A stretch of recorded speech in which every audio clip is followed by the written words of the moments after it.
Okay, so this is Megan Bowman, I think.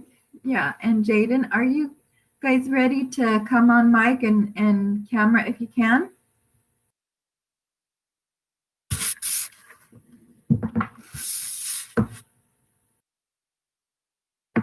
Let's see if they're here yet. Oh, there's Jaden. Oh, yay, you guys are coming on. Okay, let me get your presentation up. This is television.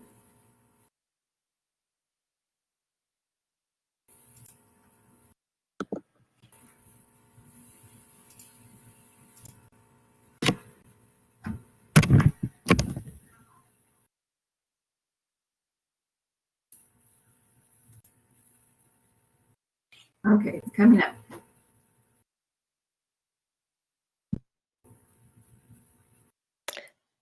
Okay, so Jade and I, we are doing ours on the effects of TV, media, computers on children. Next slide. Just to kind of start out, I just wanted to share a few interesting facts as I was researching this. Just how much just how much children watch television. So children's ages 2 to 5 spend an average of 32 hours a week watching television. And then ages 6 to 11 spend about 28 hours a week watching television.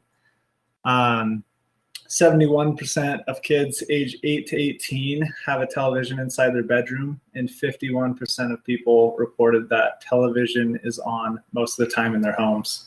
So kids are watching a lot of TV, and with cell phones and other things, I'm sure there's a lot more screen time than is reported here. Next slide. Yeah, and so with that being said, media and TV and all that, it can be beneficial, not always just bad. So the positive with that, with learning, is it can be a powerful teacher, learning valuable lessons about harmony, cooperation, like the alphabet, sign language, etc.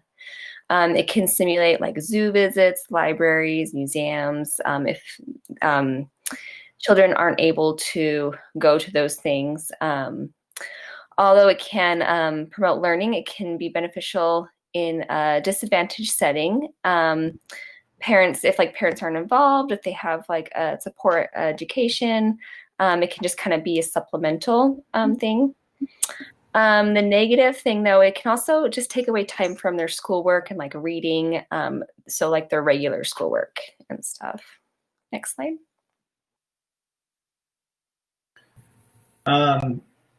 So one of the things that media can do is kids may learn to develop behaviors that conflict with what their parents want them to be taught. So kids, parents might have a certain teaching style or things or values that they want their children to learn, and their children might be learning different things or different values from what they see on television or what they read on the computer or social media. Also, life ideas or portrayals of life are not always realistic. It can cause problems with children and their parents, just in the sense that children see life being a certain way online, and they expect their life to be that way, and that's not always the case.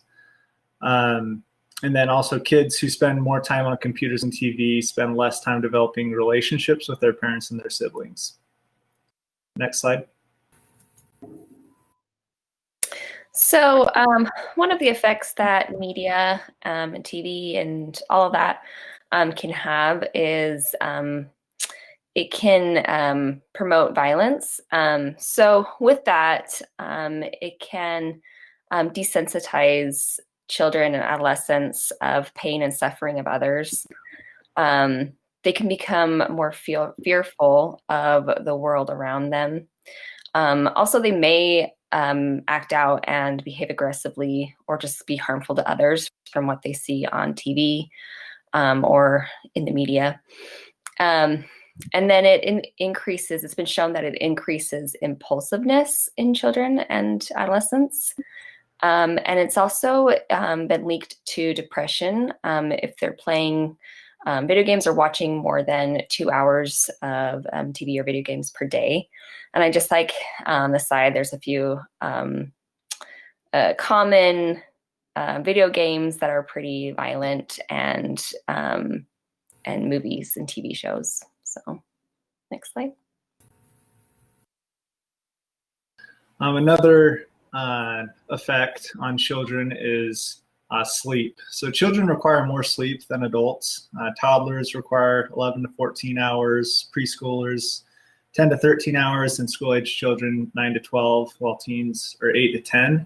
And then adults are about at least 7 hours. And so children need their sleep, and children who fail to unplug at night lose out on sleep. Whether that's from social media, sitting in their bed watching, getting on social media, or watching TV in their room, or playing video games late into the night. And having a lack of sleep weakens their immune systems. And poor sleep also leads to type 2 diabetes, obesity, poor mental health, and poor concentration. So it can have some major effects on these children, and especially in school too. It makes it so they're not able to focus as well during school. Next slide. It also plays a role in obesity. So because children and adolescents, they are sitting and watching TV or on their phones or whatever, playing video games, they have an increased sedentary lifestyle. And also unhealthy eating practices. And this can be learned from like programs and commercials. And also because they're just kind of sitting around and watching TV and stuff, they are increasing in their snacking habits. And then also, like Jaden just says, it interferes with their normal sleep patterns. Next slide. Another thing that it does is, or it can potentially do, is kind of cause a sexual distortion. So teens rank media as a leading source of information about sex. So it portrays, usually TV shows and video games and stuff, they portray actions as normal and risk-free, sending messages that because these behaviors are frequent, everybody does it. And then it encourages irresponsible sexual activity. And then also it can distort expectations of relationships as well. Next slide. And then also with social media, there's a few things to note here. So a lot of children and adolescents are doing like sexting. And then with Facebook or other social media, it's shown that it can cause like depression. So when spending a lot of time on social media, they start to exhibit signs of depression because they are trying to be accepted by peers, and just like the intensity of the online world. And then risk for social isolation and turning to risky sites. Because of promotion of substance abuse, unsafe sexual practices, aggressive or self-destructing behaviors. And then also definitely there's privacy concerns, teenagers sharing too much information on social media. And also there's the potential of like hackers. Next slide. So what can we do? So what we can do is educate parents on the effects of media, TV, computer, and video games, how the effects can have on what these effects can have on their child. We can educate parents or encourage the child on encouraging children to participate in healthy activities. So going out, playing outside, reading a book, pursuing new hobbies. Encourage limited screen time, maybe having like a tech-free zone in the home. At the dinner table, we don't have social media, or even like a tech-free zone, but also like a time. Oh yeah, limited screen time. So yeah, monitoring social media use, just making sure the parents are kind of monitoring that, making sure they're not on there all the time. Using tracking apps. So this is a thing. I didn't know that, but there are apps where parents can like track on their children's screen time. And then encourage parents to be a screen time role model. So just like not checking emails and messages related to work while at home, limiting screen time themselves, just kind of being a good role model with that. And next slide. Okay, so go ahead. For our learning activity, we're just going to use the chat box. So just go ahead and answer this question in the chat box. How does media, TV, computers affect your life? Is it in a positive or negative way?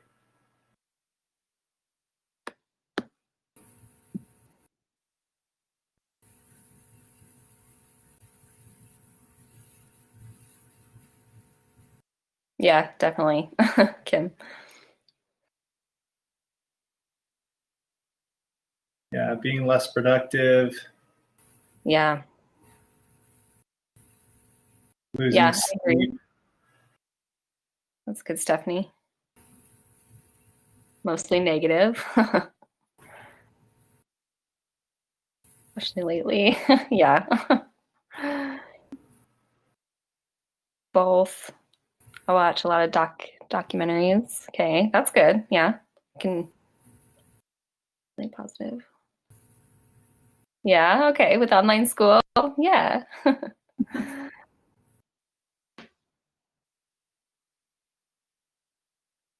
Yeah, I would say majority of us are guilty of spending too much time on social media. Yep. I agree. Okay, that's our presentation. Awesome. That was wonderful. Thank you so much for all the great information you shared there.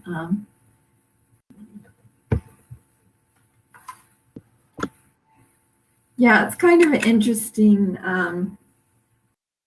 how much more media we're consuming now that we're having to do the social distance thing and doing classes online.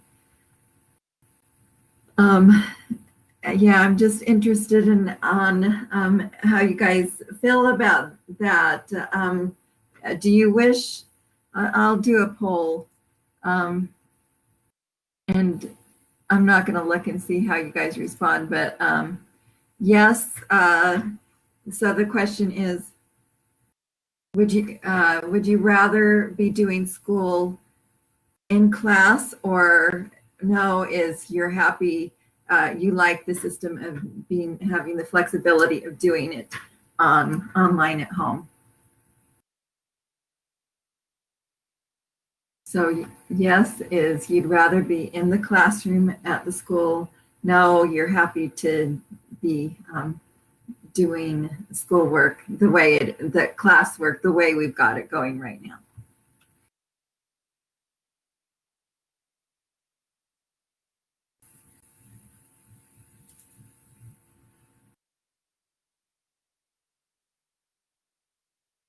That's okay if you're having if you're torn between the two options. Oh.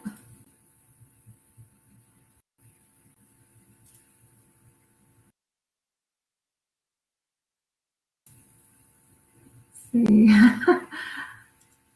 Okay, here we go. There's several of you, there's about 10 of you who haven't responded yet, but I'll go ahead and publish what we've got. It looks like most of you are happy with the situation the way we have it now. So I'm glad to hear that. Okay, good.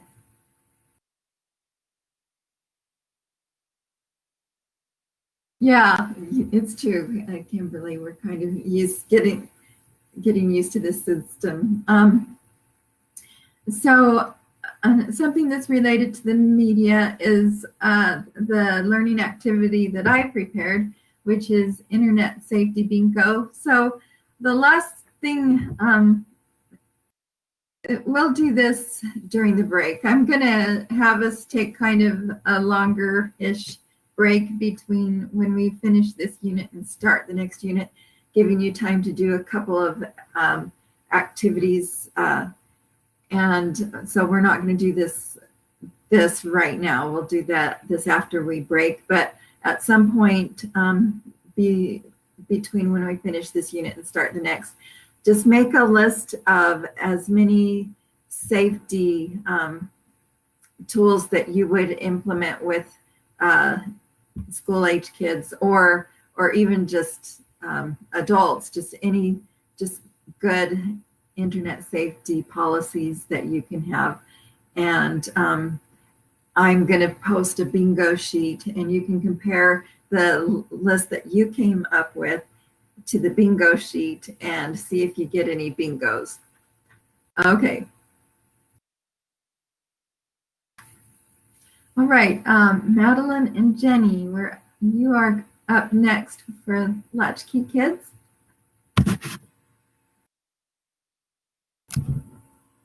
I'm going to bring up your presentation.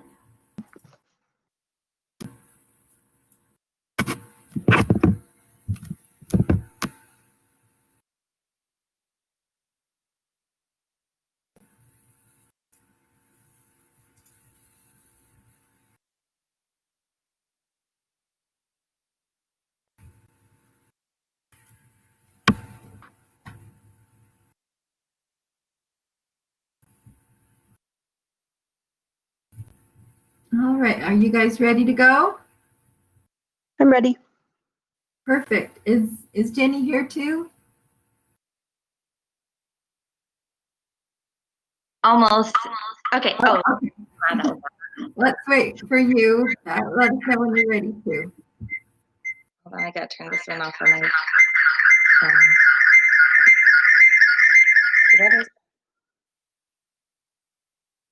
Okay. Can you guys hear me? Yes. Okay, so our presentation is on latchkey children. Next slide. Yeah. So latchkey child is one who comes home to an empty house after school each day because the family caregivers are at work. Another term used is kids in self-care. So often the kid will wear a key around their neck, like their house key, so that they can unlock the door when they get home, and so they don't lose the key. They usually spend most of their hours at home alone before a parent comes home later in the evening. And it can be scary being left at home alone. So a lot of them have a fear of being home alone, but they just kind of have to do it because it's the situation they're in. Next slide.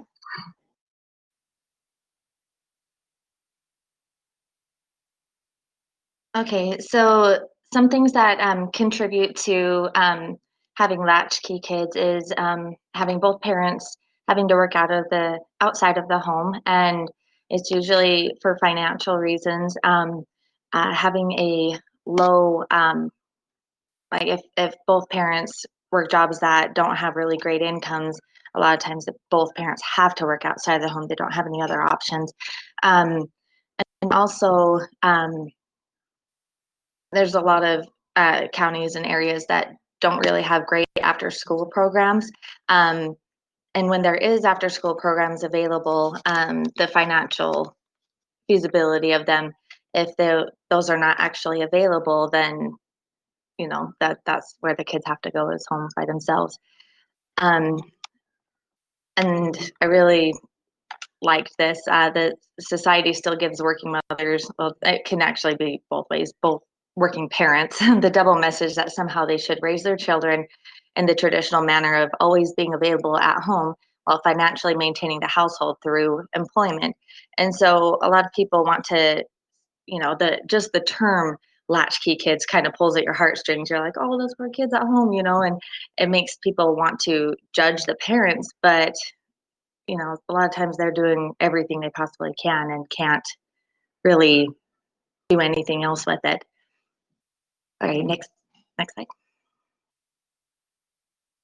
The responsibilities, so when there's more than one child left at home, the older child usually takes on a lot of the responsibilities, which I don't know about you guys, but I argue with my siblings a lot, and a lot of times, like the older sibling can be kind of bossy, or the younger one just doesn't want to listen to anything they say because they're not like the mom. So, cause a lot of conflict. I actually read this book where this girl was talking about how she was a latchkey kid and her mom was actually a nurse.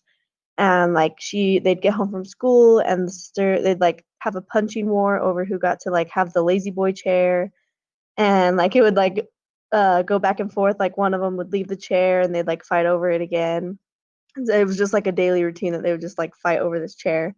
And then it's important to let the child know that all the responsibility is not on them and they share it with the caregivers. So if something's were to go wrong, like breaking something in the house, like it's important to let them know like it's okay, like it's not your fault. I like mom wasn't at home, dad wasn't at home, like it's okay, mistakes happen. Can't expect them to be perfect all the time while the parents are away from the home.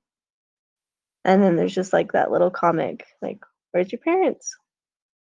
Um, gotta make my own dinner, gotta do cereal. And that book I read too, it was just like, um, their mom would like leave leftovers in the fridge, but they'd be like, "Oh, let's eat the sugary cereal in the cabinet." Like, mom's not home, she can't stop us. So yeah, it's just like kind of a balance of what happened, like what you're willing to let happen while the kids are home alone. Next slide. So some tips and tricks that I found in the book. Keeping the key hidden can be important. Having those kids come home with the key like out around their neck like that maybe isn't the best idea for strangers to see like these kids have these keys to houses and things. Planning a routine, so setting some rules like, hey, you gotta come home, you gotta do your homework. Make sure you get the homework done. If they have a pet, it actually helps a lot to give them a little bit of responsibility. They're like, hey, come home, feed the dog, maybe play with the dog, keep them busy. To keep in touch, check by phone. I know I wasn't a latchkey kid, but I know like my mom's always like, hey, call when you get home, call you when you get there. It's just a good way to make sure they got home. Establish some ground rules again, like telling them what's allowed when mom and dad aren't home, types like things like that. Um, enlist help with neighbors and friends for emergency contacts. I feel like, especially in here in Utah, we have lots of good relationships with our neighbors, and if anything were to happen and the kids didn't know what to do, to run over to the next door neighbor that has like kids that they can trust is a good idea. Safety rules and emergency plans. What happens if there's an emergency? 911, go to the neighbors, things like that. Um, showing appreciation for the children. So it's like really important to let them know like you're really appreciative of them like staying home for so long while you're gone, and you're really appreciative of when they get along together, like the two kids, if there's more than one, when they don't fight. And then pre-prep healthy foods and snacks. So I mean, the kids will probably raid the pantry anyway, but having those snack options out there and maybe like set on the counter is a good way to make sure they try and get their healthy snacks in at least. Next slide. Okay, so on the legalities, a lot of states have restrictions. Some of them were as low as age 8 that kids could be left at home, and I think it was Illinois. Kids couldn't be left alone under the age of 14, which I felt was absolutely ridiculous. But our state, I couldn't find a minimum age restriction on our state. So what that kind of leaves the book wide open for a lot of parents, which can be kind of a scary thought if you think about it, because some people aren't very responsible. But that also makes it so that I don't know, if you called in a concern to, I don't know, the police or something with a 6-year-old at home, sometimes it makes it so that things aren't quite as enforceable because it's a little vague on what's allowed here. But I don't know, as parents, they need to, even some 8, 10, 12-year-olds aren't quite as mature as others. And so, as a parent, you kind of need to decide where your kid is at. Are they actually okay being home? Are they going to use the gas stove? Is it, are they going to be safe being home at their maturity level rather than what age you think they're going to be the safest at. And so our participation question, if you guys will just type it into our little public chat here on BBB. So the National Safe Kids campaign recommends that no kids be left home alone under the age of 12. What do you guys think? Is that a feasible age? Should all of the states have that recommendation to be 12? What are your thoughts on that age limit?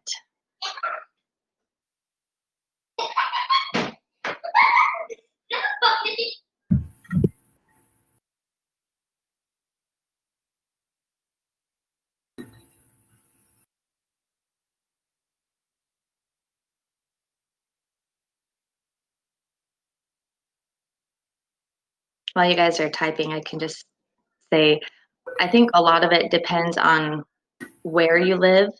If you think they're okay, like when I lived in Roy, our neighborhood was not that great. There's no way I would have left my kids home there.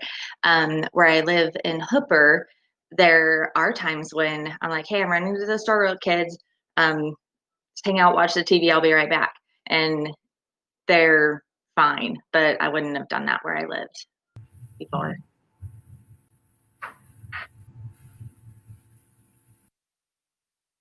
Brooke, I was home alone before age 12. I remember babysitting siblings at 9. I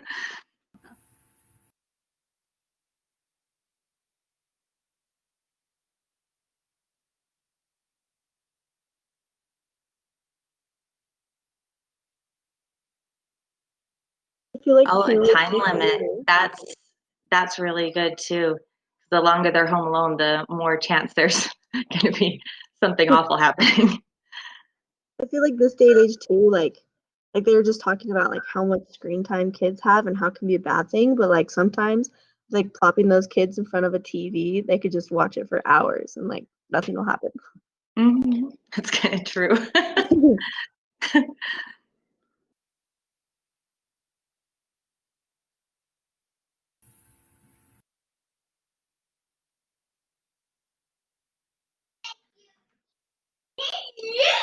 Hey, you guys are considering some good factors on there. Sorry, my kids are being loud.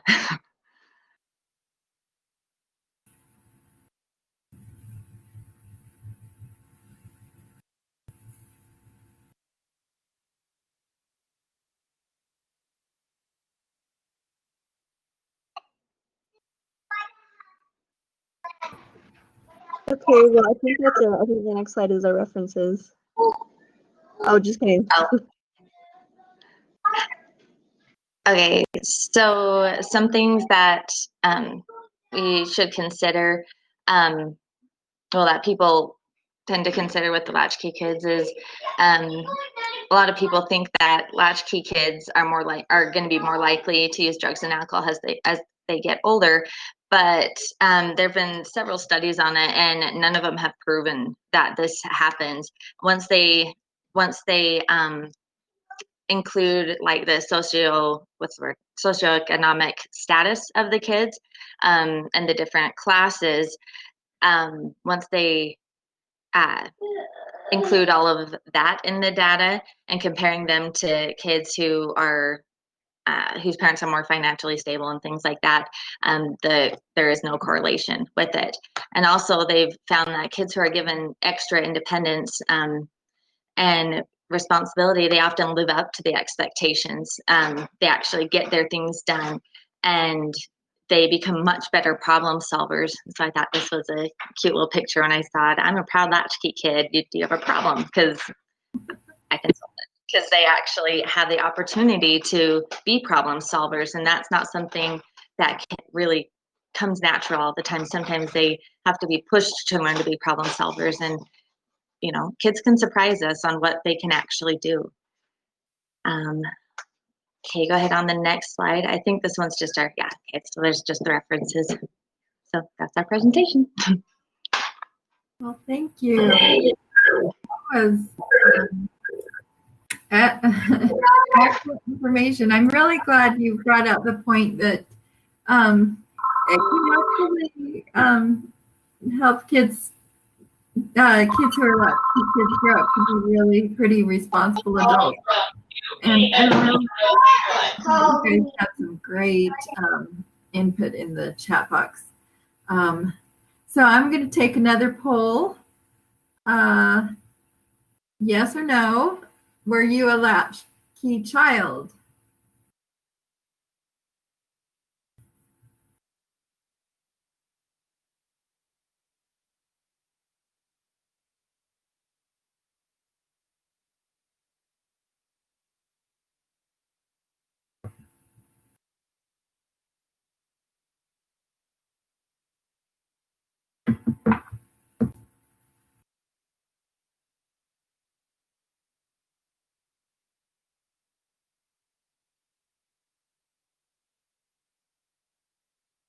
Okay, looks like got most everybody has responded. And look at this.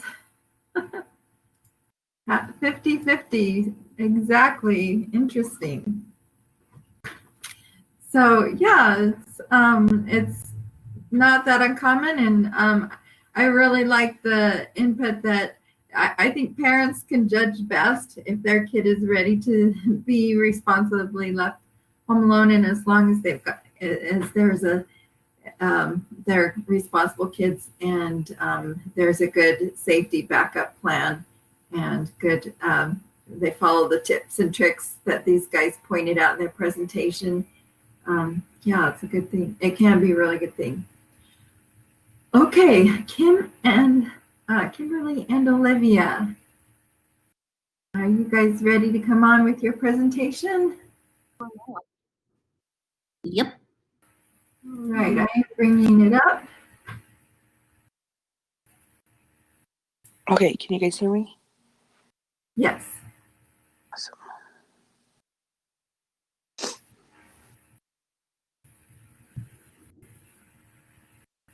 Okay, are we good? We're ready? Mm-hmm.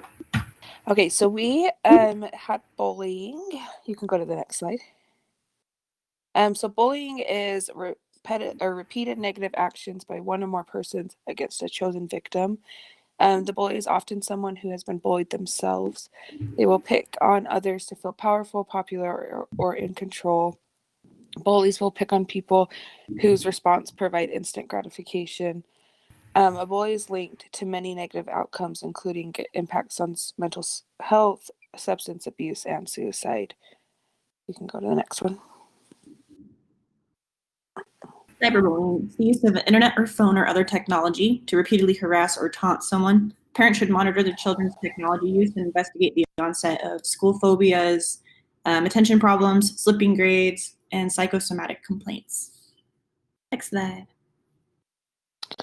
So the effects on the perpetrator is actually interesting to me, but male bullies are at risk for poor long-term outcomes unless counseling or other help stops the pattern of bullying. So unless they're intervened with, then male bullies will most likely go on to have problems later on. Kids who bully are more likely to abuse alcohol and other drugs in adolescence and as adults, get into fights, vandalize, and drop out of school, engage in early sexual activity, have criminal convictions, and be abusive towards partners or children as adults.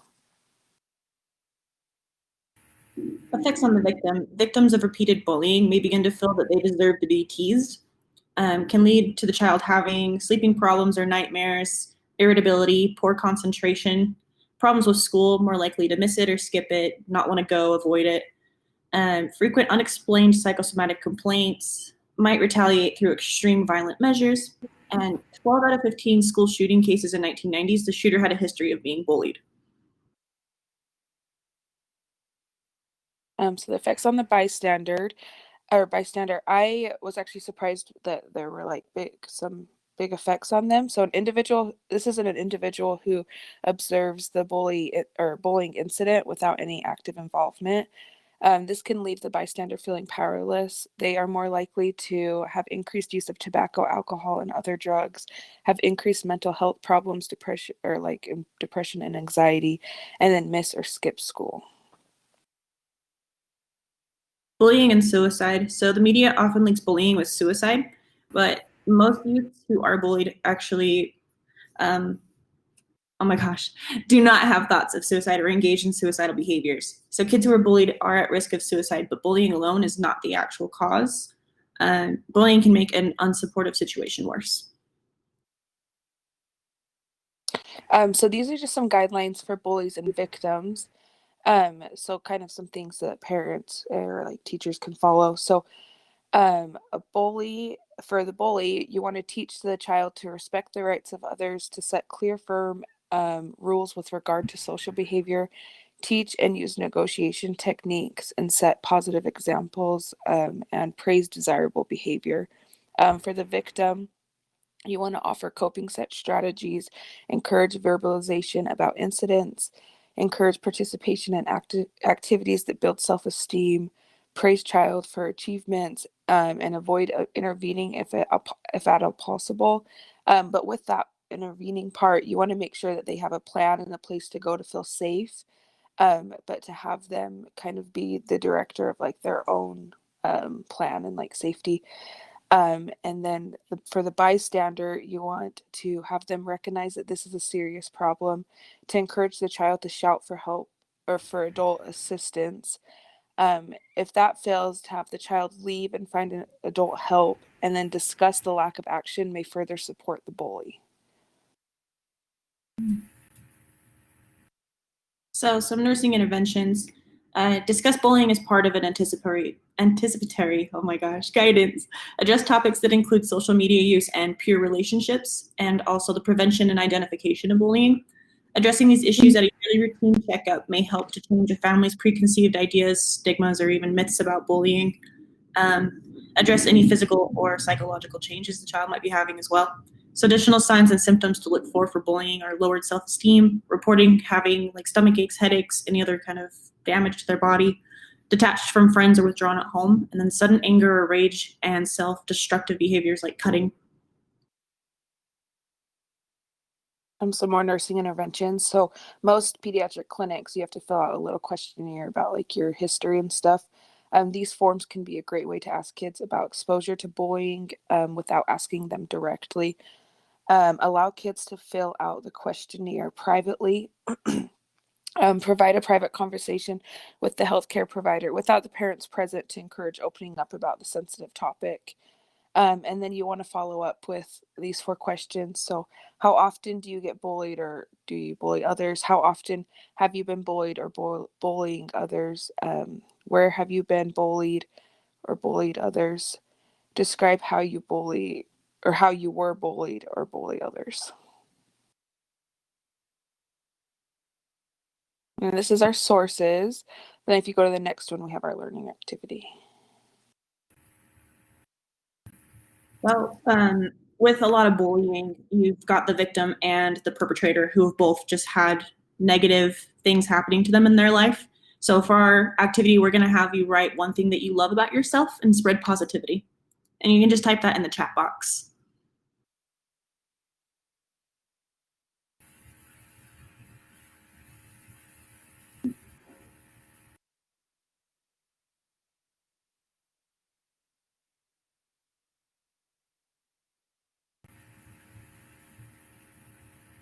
Optimistic. Passionate.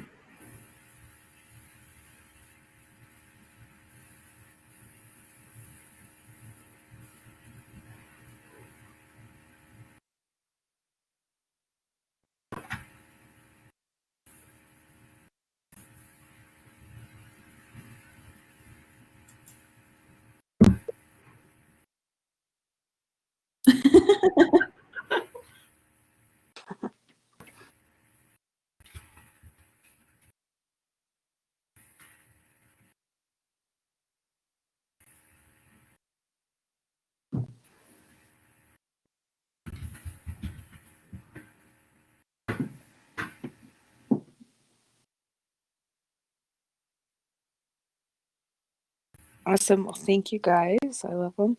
But yeah, that's our presentation. Thanks, Natasha. Oh, thank you. You guys need to type in for your positive qualities too. Thank you. That was a great learning activity and great information. Oh, I forgot to do a stop. Okay. Okay. Let's see. And now we're going to talk about safety. So yeah, you guys are just excellent. All of you are doing such a fantastic job. I realized that the points for your presentation are 100 points for just a regular learning activity. So it's weighted about the same as an in-class little activity. So last semester we had increased the points and I thought it would automatically carry over for this semester when, but it didn't. It reverted back to just the regular 100 points. So I'm going to talk to Carolyn and we will increase the point value for these presentations. So it's more than just a regular little learning activity, but everybody's getting full points. So that's going to go as a positive to help you. And okay, so our next objective is about safety for school age kids. And again, just like with the last two age groups, accidents are the leading cause of death. This time it's not quite as high. The last two age groups, it was in the 40 percentile, and it's a little bit lower than that. But sadly, for the first time, we see creeping in this problem of suicide. So we're going to talk just a minute about that. A Safe Utah app was developed with adolescents in mind, but it turned out that it's actually really helpful for younger kids too. And so younger kids are benefiting from it. So we just try to get the word out that there is this app that that youth can use to help with suicide prevention. And it helps them have a resource, someone they can turn to that's confidential. And the suicide rate in Utah is a little higher than average. And it turns out that suicide is the leading cause of death in Utah youth between the ages of 10 and 18. Okay, let's do Madison's and Jessica's presentation. Can you guys hear me? Yes. Yeah. I'm bringing your presentation up right now.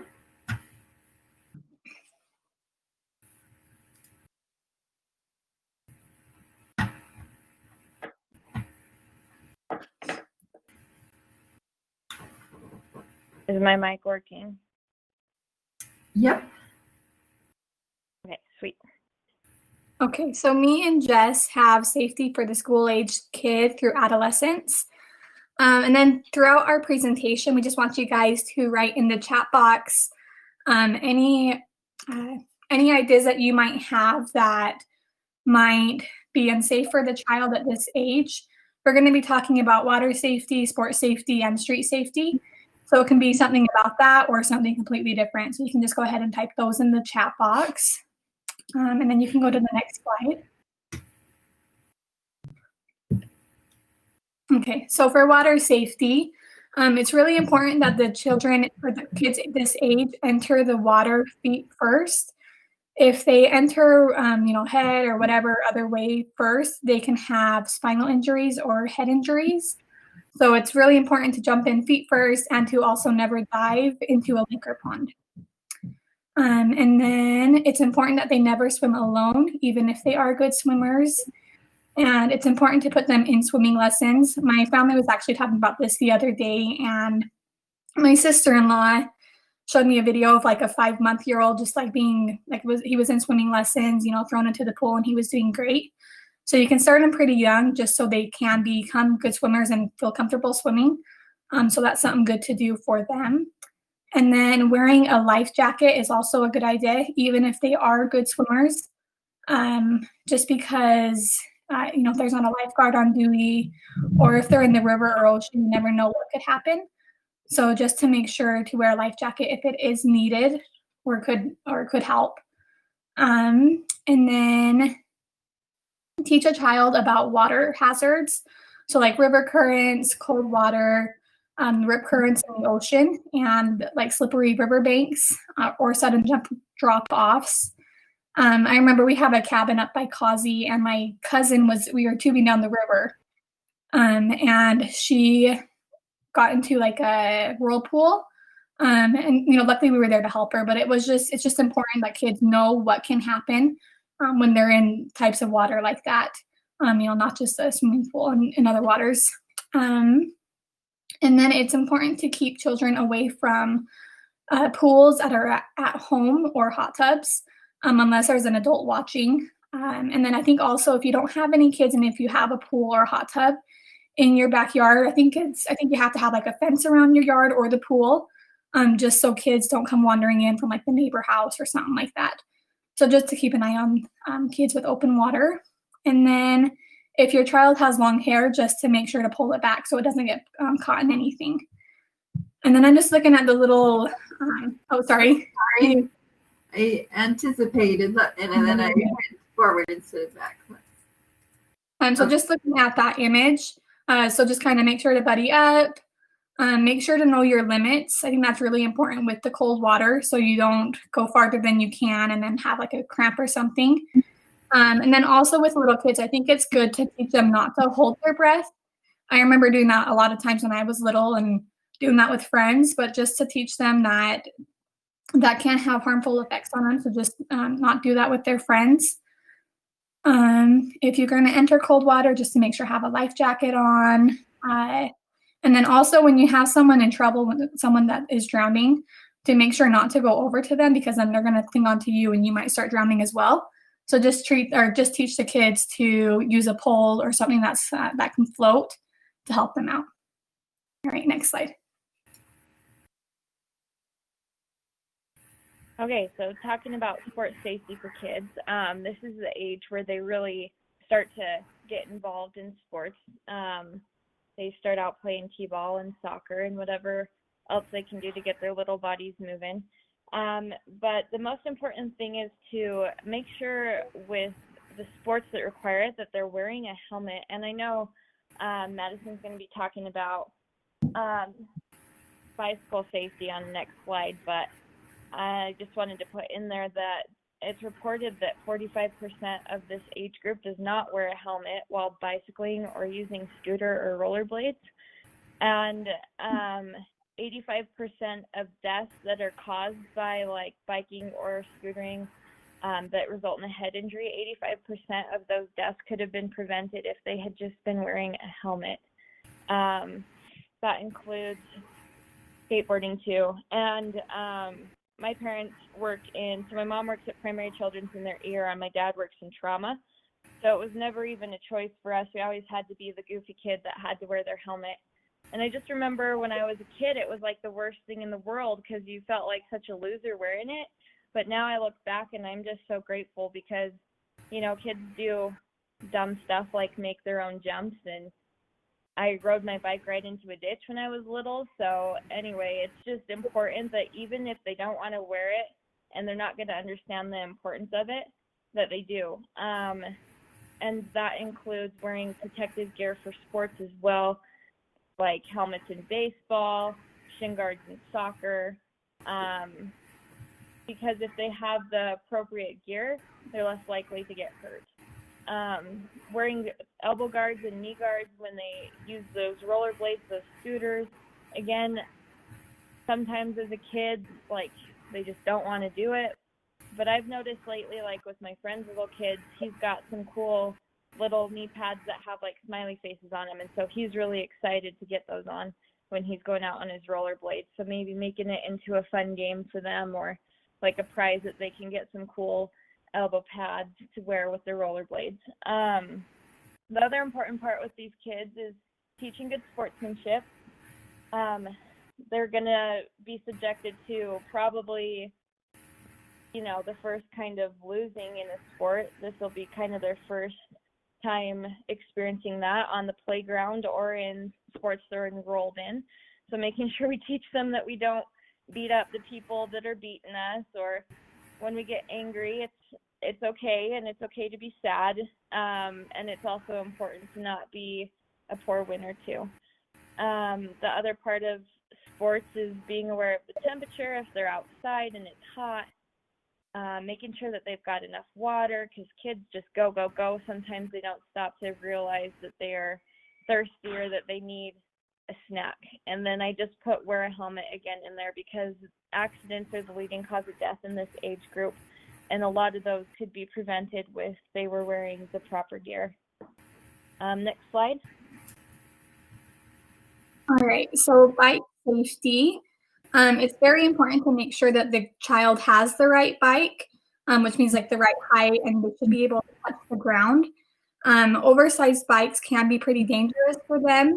The child normally doesn't have like the skills or coordination to handle a bigger bike, so they might lose control if it is too big for them.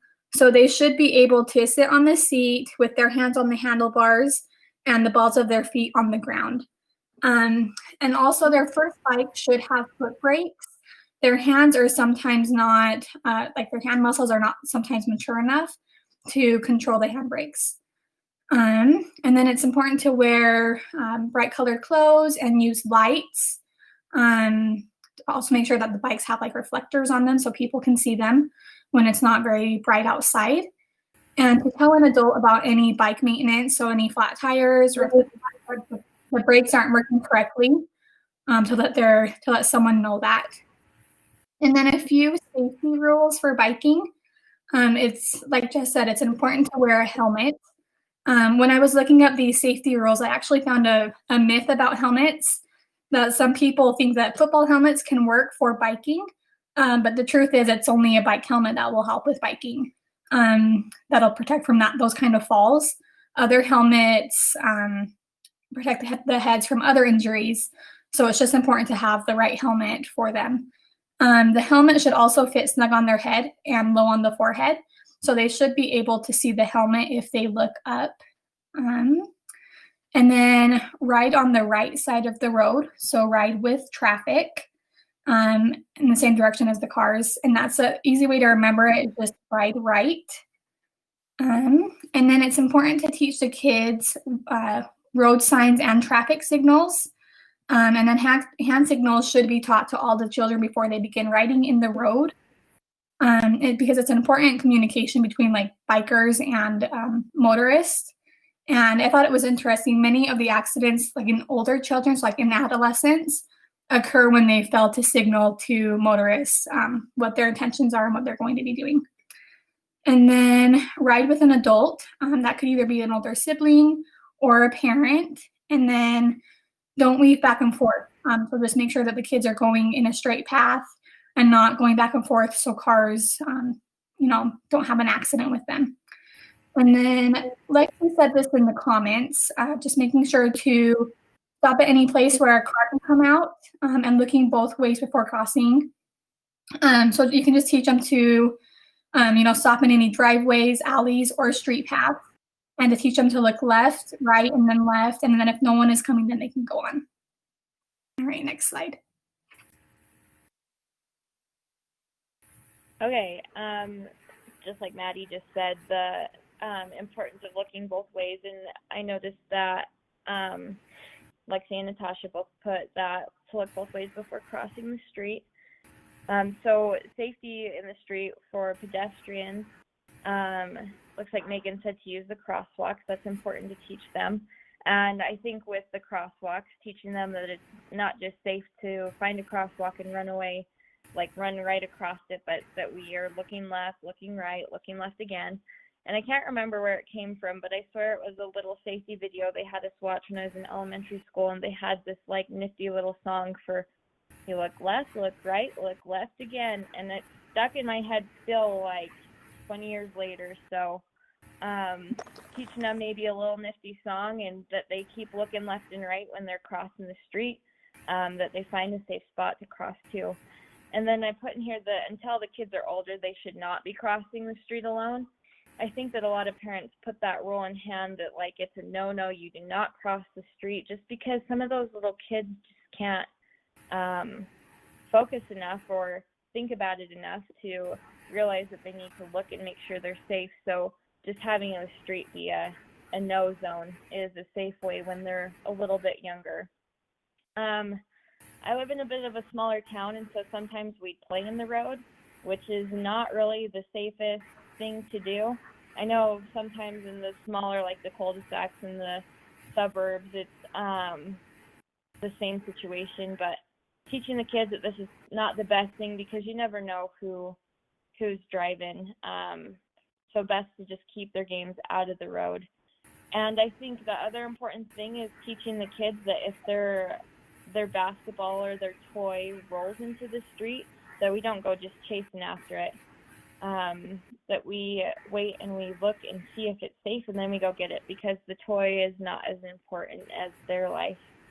I wanted to throw in here too just the stranger danger part of safety. Like if kids are walking home from school, there's been a couple videos floating around lately. I saw one of this little girl who this car was following her, and it like stopped, and she went and hid behind another car until the car drove away. And it was really smart of her to do something like that. And so I think it's important to teach kids to be vigilant, to, if they feel like somebody's following them, that they need to find a safe place, talk about safer routes they could take home that maybe don't go right on the main road, safer ways of dealing with strangers. You know, we talk about giving kids a code word. Like if somebody pulls up and said, hey, your mom asked me to pick you up, maybe coming up with some code word that the mom's gonna give anybody that comes to pick up her kid, teaching them to not get in random people's cars, and that the candy isn't really going to be that great that they're offering them anyways. So yeah, that's pedestrian safety, and I guess at this point, that's kind of the end of our presentation. I think our references are on our next one. But can anybody think of any other safety issues with this age, if they want to put that in the chat box, things that maybe we didn't go over that they can think of?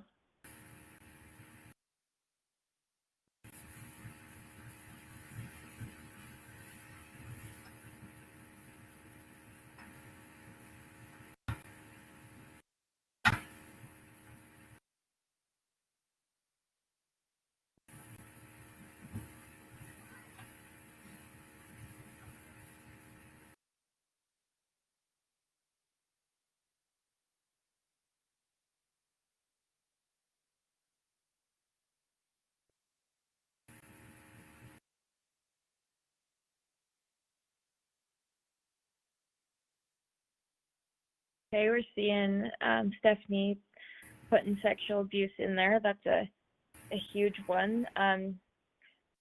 Teaching those kids safety. About the sad thing with that one is they might not even be strangers, right? So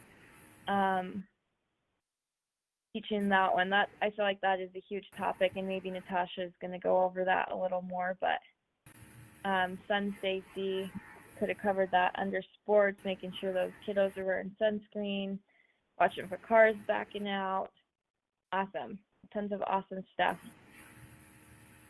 All right, I think that's it for us.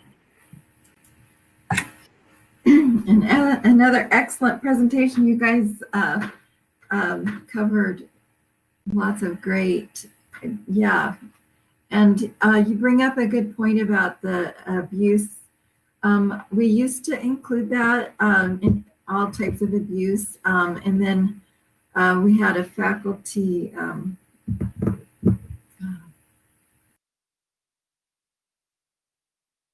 there's a word for correlating what different classes cover.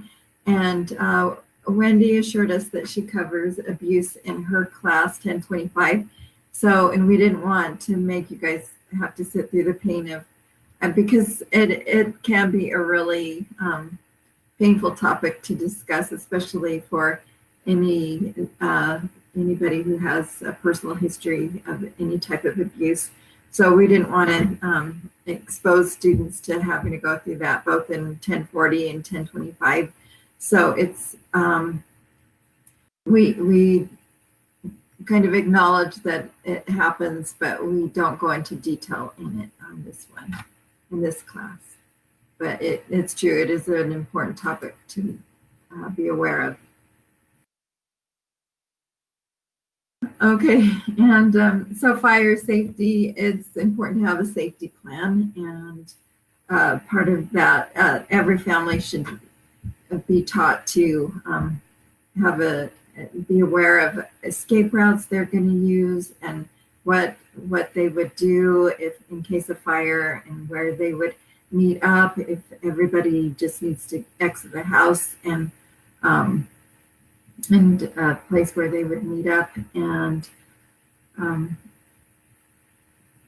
this is actually something I should bring up way earlier in infancy or toddler area, but sleepwear, it needs to be either flame resistant or to fit snugly.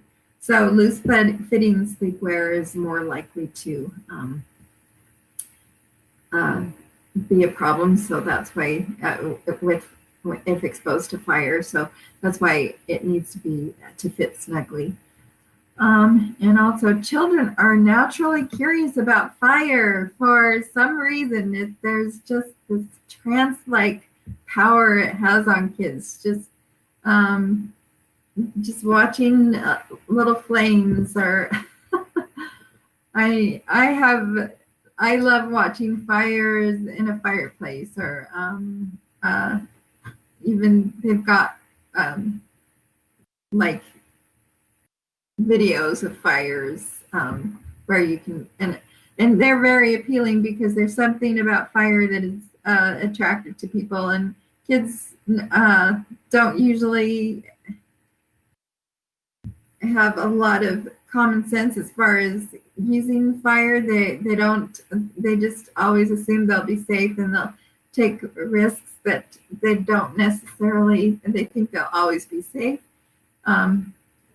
So I bet some neighbors at just kitty corner across the street from my house, they set their house on fire by trying to burn the edges around a paper to make it look antiqued. And the whole house didn't burn down, but it caused enough damage that they had to move out of the house, and to just so much smoke damage. Anyway, so fire is a scary thing when it gets out of control, so you definitely want to be careful about it.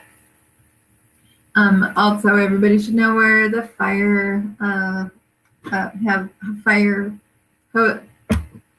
extinguishers, where they are. Okay, booster seats. This information is mostly just a review over the presentation that we had for our last unit. So just continue with making sure that the seatbelt fits appropriately, and the booster seat helps with that, so that it fits, the shoulder strap goes across the chest and not cutting off at the neck. Having said that, they need to make sure they wear that shoulder strap and not tuck it behind their chest, back or something like that. And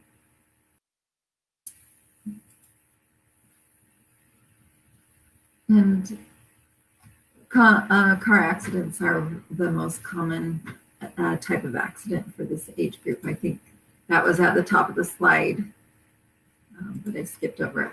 And then again, this is basically common sense as far as safety in the hospital, but just a couple of things I'll point out is to make sure to restrain only if necessary, and secure them appropriately to the bed frame, not the rail, just like we do with the Foley bag. And also to set limits so that the child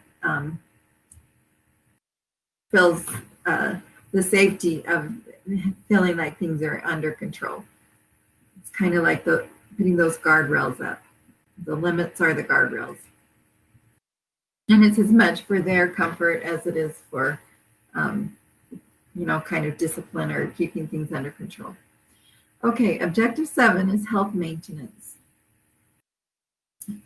Children should have checkups every 1 to 2 years, and we can assess their nutrition through just looking at the luster of their hair, how healthy their skin looks, and also by looking at labs. We like to routinely screen vision and hearing, and it's important for kids to get enough sleep. That was discussed, covered really well with, I can't remember who covered it, but yeah, it was mentioned, and you guys did a good job covering it. And then assess for allergies. If they've got watery eyes and sneezing and getting choked up with difficulty breathing, then it should be evaluated for allergies. And then this is how we do the scoliosis check, pictured here. And you can see this child does have scoliosis because of the tilt there. For immunizations, this age group, they graduate to the next level of the next immunization chart. And what's in yellow is what we give to the school age kids. The different colors are if they're behind on their immunizations or have special situations. But so TDAP is the adult or the childhood equivalent of DTaP. Remember, the next slide shows the difference between the two, so I'll wait to talk about that. HPV is a vaccine that we have for the human papilloma virus. So, and that does help prevent against the cancers and genital warts. And we'll talk more about that under our STI lecture because HPV is an STI. And it's also a reason why a lot of parents opt out of giving their kids the HPV vaccine because they feel like they're afraid it gives tacit permission for the child to engage in sexual behavior. But it we'll talk more about the studies that are associated with that in the adolescent lecture. But it's most effective when you're younger. So the younger you are when you get the vaccination, the more effective it is. That's why they recommend that it be given at ages 9 through 12. Not that they're thinking kids are going to be starting to have sex that young, but just that it's more effective at that age.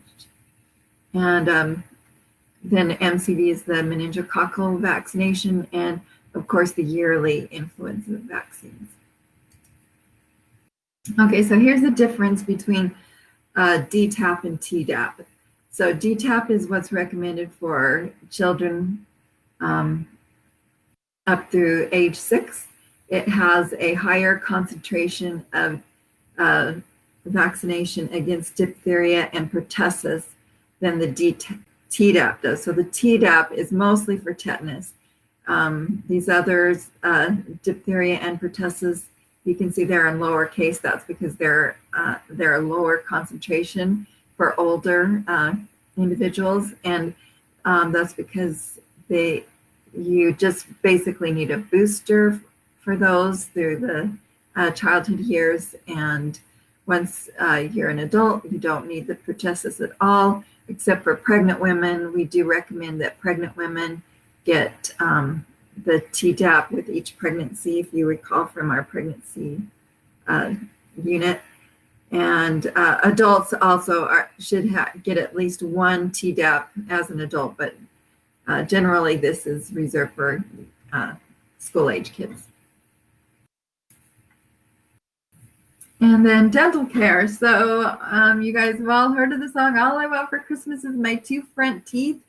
So the hallmark for this age group is the school-age kid around 6 to 7 and 8. Their deciduous teeth are getting replaced by their permanent teeth. And it's important for them to maintain just throughout the lifespan those every 6 months dental visits, because not only to look for cavities, but also to give the fluoride treatments which are so protective of the teeth. And also kids can develop the problem of teeth grinding, so just be watching out for that.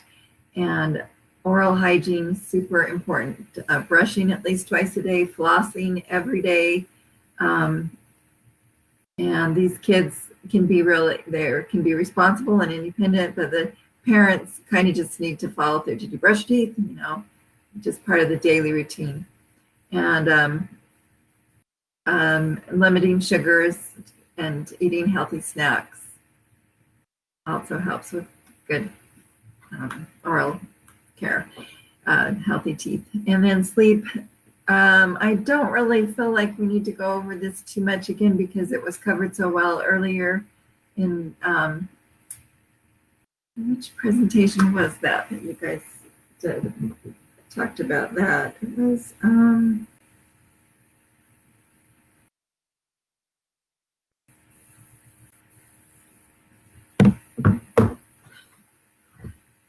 can't remember. This is terrible. Anyway, so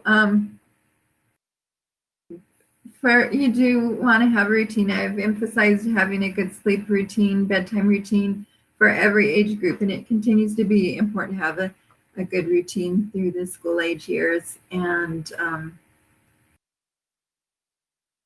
let's see, and the problems associated with it were also covered really well, but you just want to make sure you promote getting adequate rest and to help them to have good sleep hygiene and not use it must have been the computer, Megan and Jaden, because sleep can interfere with media use can interfere with good sleep. So that's part of this good sleep hygiene, is to not use screens too close to bedtime. And so they start to be less distressed by nightmares, but they can still be a problem.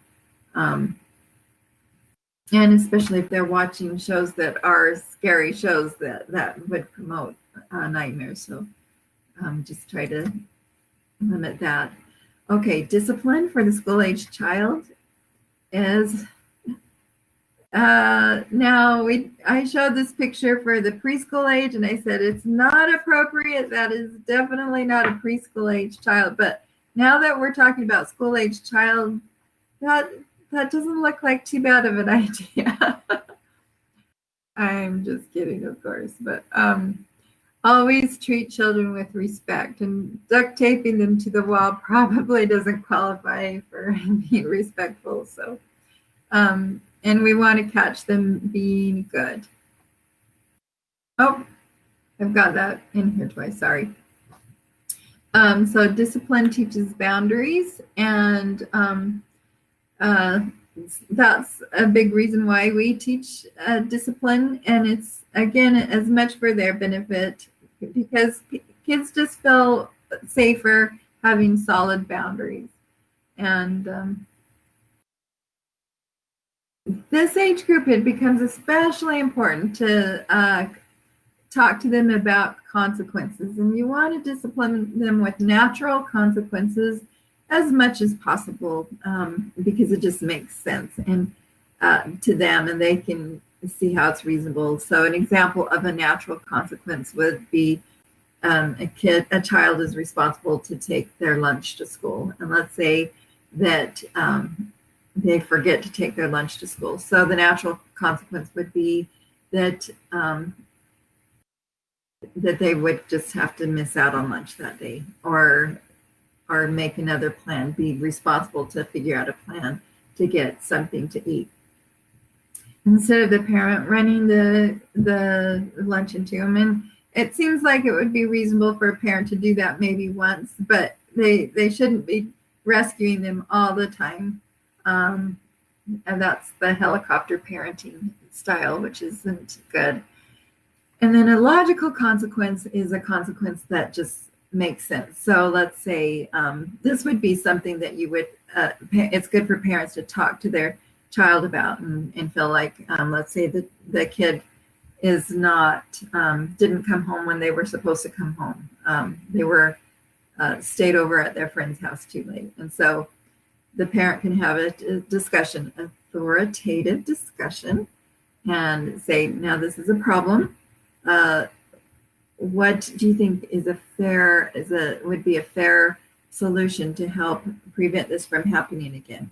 And just have a discussion about it. Maybe the kid would come up with an idea. Well, if I stay at my friend's too late again, I can't play with them the next day, or go over their house the next day. Or so the parents can just say, okay, that sounds fair. Let's implement that. And so the child can actually set their own logical consequence. They tend to go either be too lenient or too harsh on themselves. So it's the parent's job to keep it firm, but not too strict, or and that it's something that's motivating them to behave well. Parents are important role models, so they should model good behavior. And friends and teachers also have a strong influence on this age group. So you do want to try to keep things as positive as possible. And that includes your motivators should be as positive as possible. So instead of being really punishing, well, there is a place for punishment for sure, but ideally work more on the positive spectrum with using rewards and encouragement.